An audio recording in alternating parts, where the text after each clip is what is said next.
Bonsoir les amis, ravi de vous retrouver. Ce soir nous accueillons Monsieur Thierry Macaire. Bonsoir. Bonsoir Farouk. Attention, vous êtes ici en tant que directeur de la publication du journal numérique Le Quotidien. Mais je n'ai pas à faire attention, ça me paraît tout à fait normal, oui. Toujours directeur d'un journal gratuit.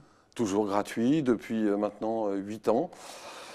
Expédié 2 fois par semaine à notre base de données. Donc on l'envoie à 10 000 exemplaires à peu près chaque mardi et chaque vendredi. La touche Macaire, c'est un ton engagé, notamment par rapport à vos éditoriaux. Allez, rentrons dans le vif du sujet. La montagne d'or, ce débat passionné, votre analyse. Ben voilà, c'est bien là toute la question.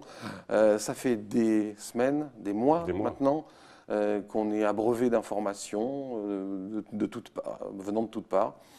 Et je veux dire sincèrement aujourd'hui, j'en sais rien. J'en sais rien, je me pose encore des questions. Comment on peut, si vous voulez, sur des enjeux majeurs comme l'étaient les assises, le Congrès, avoir aussi peu d'adhésion, et sur un projet qui reste quand même qu'un projet, avoir autant de débats et de passion? Parce que là, on est véritablement sur quelque chose qui touche, on arrive à faire un rapport avec le quotidien de tous les Guyanais.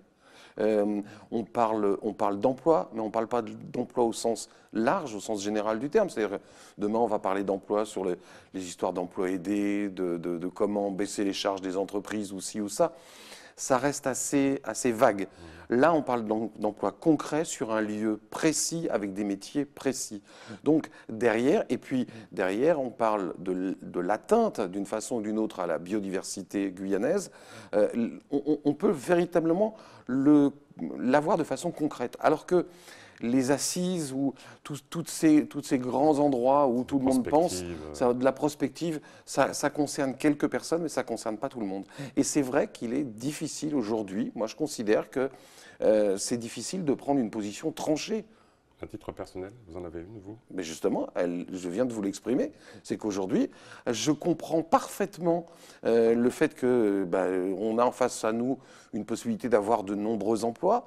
Alors maintenant, on nous dit 600, 750 emplois directs, 2000, 3000, on entend un peu n'importe quoi dans les chiffres d'emplois indirects.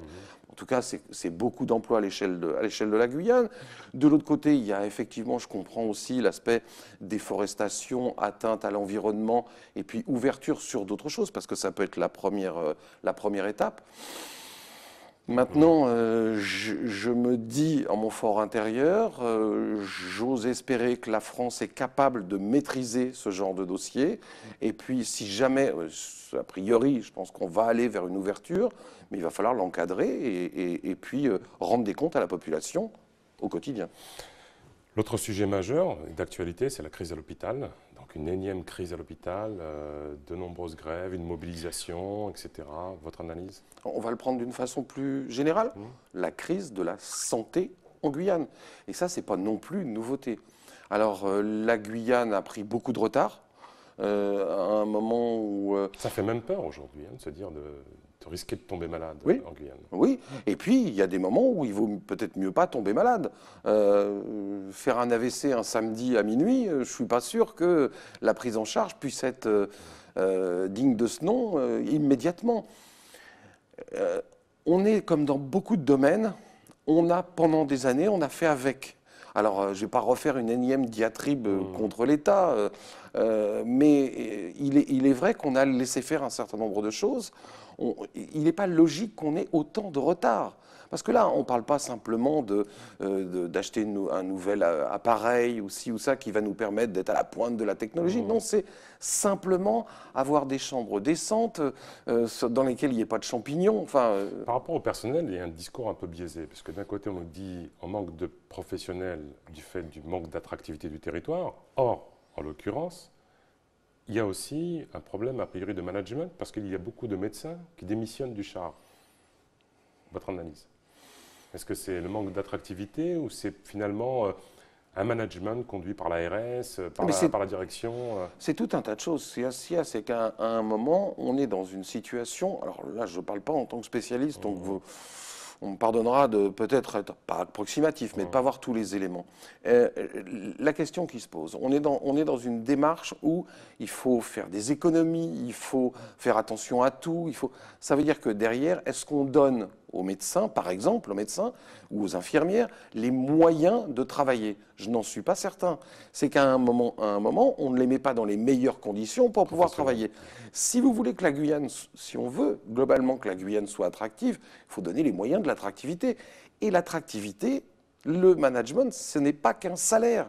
Ce n'est pas parce qu'on va vous donner 100 ou 200 ou 300 euros de plus que tout va bien se passer. Vous gagnez, vous, un pont d'or en travaillant sur ATV Guyane. Les personnes qui nous filment en ce moment, eux, sont à peine payées.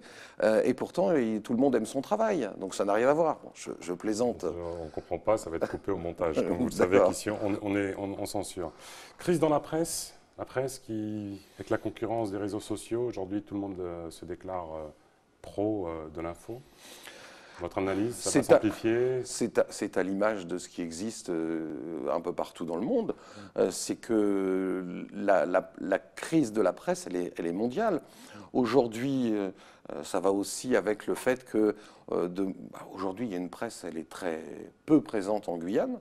On n'est quand même pas très nombreux à être présents. C'est très difficile de vivre de la presse, notamment dans un pays comme la Guyane, parce que les marchés publicitaires sont extrêmement petits, ils sont extrêmement rapprochés. Maintenant, et en face, on a fait affaire à un autre élément qui est l'instantanéité de l'information. Aujourd'hui, une information, imaginons, il y a un accident sur le pont du Larivot. L'information, elle est donnée instantanément par, voilà, ça va être une traînée de poudre, mais comme une traînée de poudre, hein, quand ça arrive au bout de la traînée, poup, ça s'arrête. C'est-à-dire que l'information, elle a une durée de vie très courte en plus. Donc il faut tout le temps rajouter, tout le temps rajouter. Et le problème des réseaux sociaux, mais c'est pas ni vous ni moi qui allons le changer, c'est que les réseaux sociaux, il n'y a aucun filtre. Trop peu de filtres, aucun recul. Mais aujourd'hui, on ne prend pas de recul. Quand on doit faire une vidéo, j'ai une collaboratrice hier qui me disait faudrait qu'on fasse une vidéo pour tel ou tel événement. Et elle me redit, derrière, elle me dit, par contre, pas plus de 2 minutes. Hein. Pourquoi 2 minutes? Parce qu'on va la passer sur Facebook, parce qu'on va la mettre sur les réseaux sociaux. Il faut que ça aille très vite. Donc aucune réflexion. Dernière petite question, le format de l'émission est en cours. Vous êtes amateur de football et oui. Malheureusement soutien du PSG. Mais ça, c'est la Coupe du Monde. Ouais. Alors, on va le prendre uniquement au niveau football, parce que si on le prend au niveau démocratie et politique, ça sera un peu plus long. Une belle Coupe du Monde en perspective, parce qu'il y a de nombreux pays qui sont en lice pour pouvoir faire quelque chose. L'Allemagne, l'Espagne, le Brésil, l'Argentine, évidemment, sont là, mais après, il y a des outsiders, comme la Belgique, comme la France, comme la Colombie. France outsider? Ah oui, largement, oui. Ouais, on a des super joueurs. On a une belle équipe, on a des jeunes qui sont, moi je trouve vraiment bien, et ils ont les moyens d'aller loin. Maintenant, c'est vrai que... Pronostic? Dernière question. Moi, je considérerais que l'équipe de France a réussi sa Coupe du Monde si elle va en demi-finale. Le vainqueur pour vous? Le vainqueur Allez, on est en Russie. Les Russes? Non, certainement pas. Ils auront déjà du mal à passer les poules. Mais comme mon cœur, c'est de dire l'équipe de France vainqueur. Après, le réalisme étant ce qu'il est, les Allemands seront toujours là. Très bien. Pour M. Macaire, Allemagne championne du monde. Nous le verrons très prochainement. Ou France. Merci les amis. À bientôt. Tchambé.